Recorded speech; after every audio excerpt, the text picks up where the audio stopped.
Welcome back. We're going to call this video Tying Up Loose Ends. We're working on making a list here of all the things yet to do. I've got a few of them marked off, but as with any list, you remember a few more things or discover that, well, daggum, I forgot something else. Just now as I'm looking at Dad's car, I need to do the top chrome well trim, or however you want to call it. The daggum shiny bits go around the back of the convertible top where it meets the body. That needs to be put on before you do the vinyl top. So technically, I probably need to move that closer to the top of the list. But I guess I'll remember that when I get to it. But front bumper and grills, I done got those installed. I'm going to show you how that looked out. We ground on that bumper to make the grills fit better. And surprisingly, I did not need to modify the bumper, the grill mounting holes to get it to push up into place. So I'm going to show you that. Actually, very, very happy with that. So the bumper one for being I don't like it to actually it looks pretty respectable.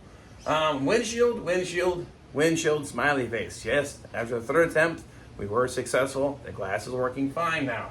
I need to do the weather stripping on the roof and the doors. I need to adjust the glass and the top frame so they match each other so the windows roll up and down independently. I've done some videos on this before, but I might touch on that subject again. I need to do the sun visors. I need to get the sun visors put in, restore the center console, rebuild the seats, carpets, all the light bulbs. This is a quick little note for you. Light bulbs, headlights, the taillights. Every single light bulb for this car, I was able to get it from Rock Auto, and I think it was like $60 shipped to my door. It sounds like a lot, but think about how many bulbs you're getting. Each of the 4 headlights, all the brake lights, the turn signals, the interior kick panel lights, I mean everything, shifter, all the light bulbs, about $60. Not a bad deal. Install the convertible top. I'm going to go ahead and try it again. Be number 3 here that I've done. I'm hoping that I can get a little better at it, so we're going to try one more go at that. The rocker panel trim. Going to put that on the car. All of my suspension bolts at this point, if you remember doing this in the beginning, I don't tighten up any bolts on the suspension like the leaf springs, the control arms, or anything to all the weight of the cars on it. So I have yet to do this. I'm making a note so I don't forget.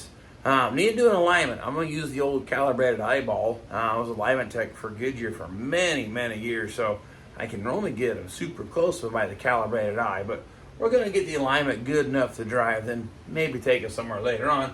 Then once we get done putting some miles on it, I like to go back and all the exhaust pipes are held together by clamps. I don't crank the hell out of the exhaust clamps because it dimples the pipes really bad.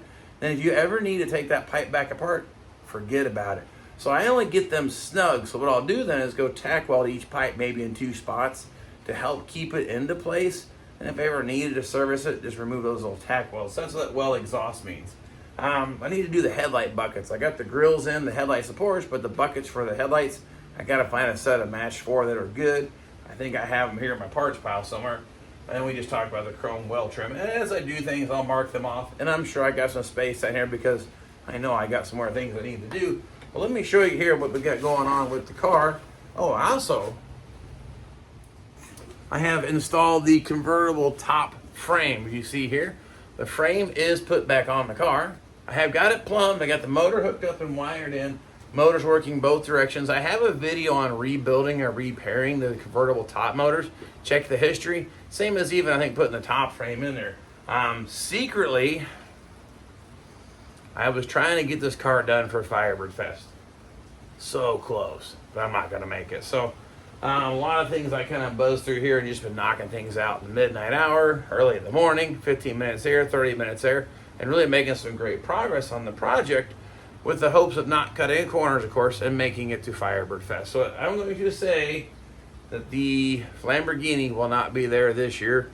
There was a slim chance I was going to make it, but there's just too much to do to rush it and get some miles on it and merely feel that it's roadworthy to make a 4-hour trip west from here. So, with that being said, let me get caught up with all the stuff that I've done here in the meantime, and then on that list stuff you see on the wall, if there's something you want highlighted in detail in the video, please let me know. But if not, I may try to buzz through a lot of that stuff because some of it I've done videos on before on the pumpkin and the mockingbird. So go back and check those out because I encourage you to watch my old videos. It helps me out a whole lot, actually. So let me know this. Let me show you these grills first, and we'll work our way back. Now, if we get down here and look where the grill is at, like I said, we always had a little bit of that gap in the corner here. But we line up good here, line up good all the way across. The grill should be pretty good. This corner's still kind of crappy, but there's not much I can do about that.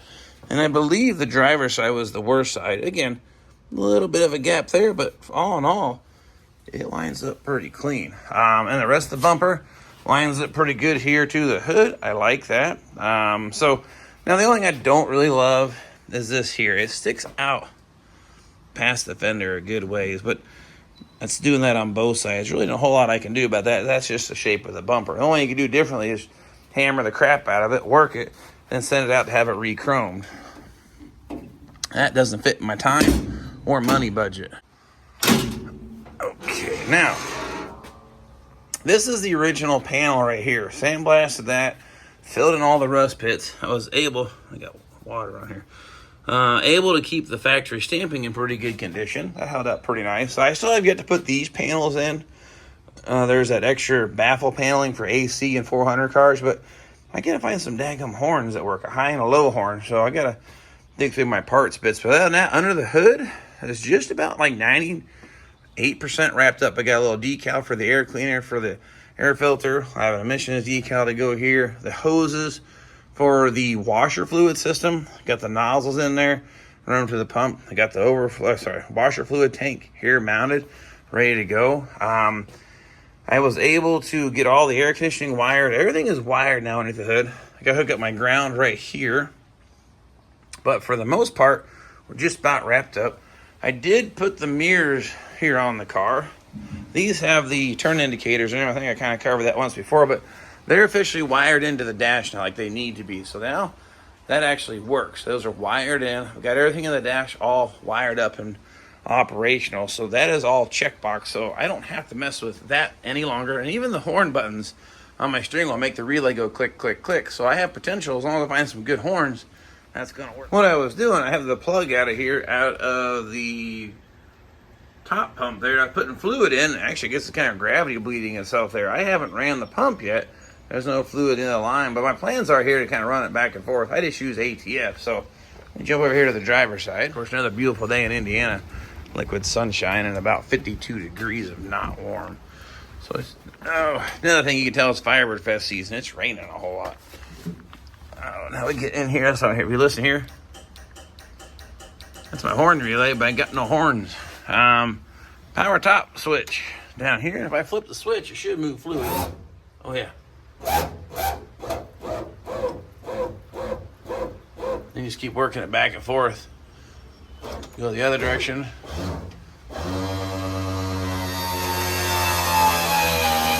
Oh crap, it's actually gonna work. Got a lot of air left in it. I think I ran out of fluid, so I gotta dump some more fluid in it.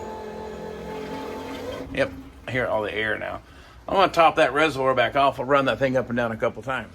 All right, after filling that pump up and running it back and forth, I was able to get the top to go down, but going back up, just ain't happening. Here, I'll flip the switch here under the dash, watch the fluid start moving around. But you can hear how it's just kind of buzzing like it ain't got no load on it. Well, that's because it doesn't.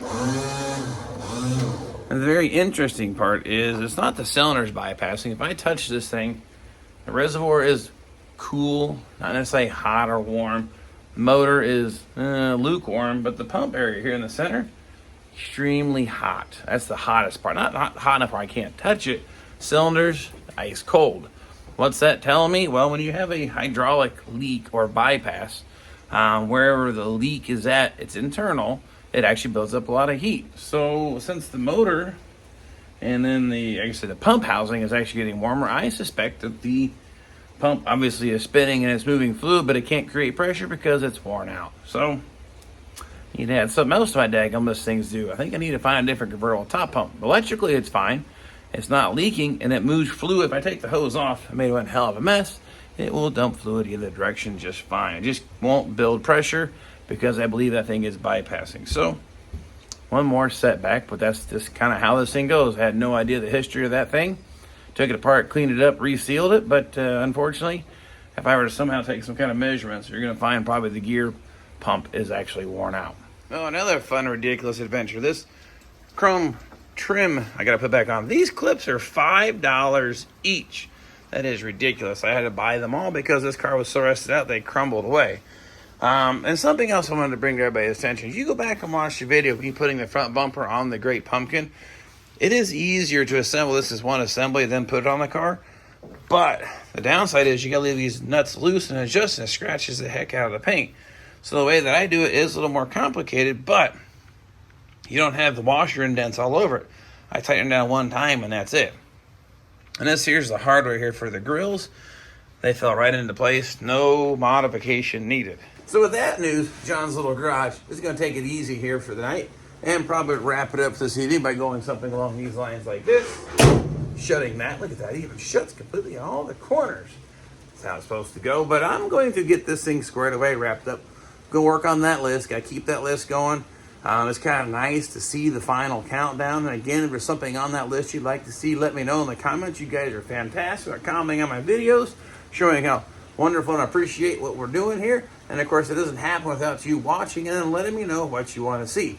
Again, some of the stuff I might have done videos on, so I may just buzz right past it because I want to get on to my cars. I want to get to my projects. I've been working on other people's stuff now for about 4 years. I think it's time to go ahead and finish some of my toys. And even the old transmitter rattle needs a little love. She's been neglected. 13,000 miles. I noticed it's got little spots on the floor. Something's leaking. And crap happens, right? So maybe we'll do some videos on that. And I might even take a small break in there. Just a little bit of a one. Because, again, I've been doing this for almost 4 years straight building cars. And I think maybe I might take a step away. As much as I love it, sometimes, maybe that's what you need to do. But I won't be gone long. And don't forget, you can go back and watch my old videos. And I may post something here and there, but it won't be a long vacation. It may not even notice it whatsoever. Sometimes I have so many videos lined up, you don't even know. So anyway, nonetheless, thanks for following me on Project Flamborghini. I'm going to get this thing knocked out, get it to the finish line. Unfortunately, I won't make Firebird Fest this year, but it will be, sounds like at the Trans Am Nationals, a few other shows. And of course, let me know what's popping in your area around here, central.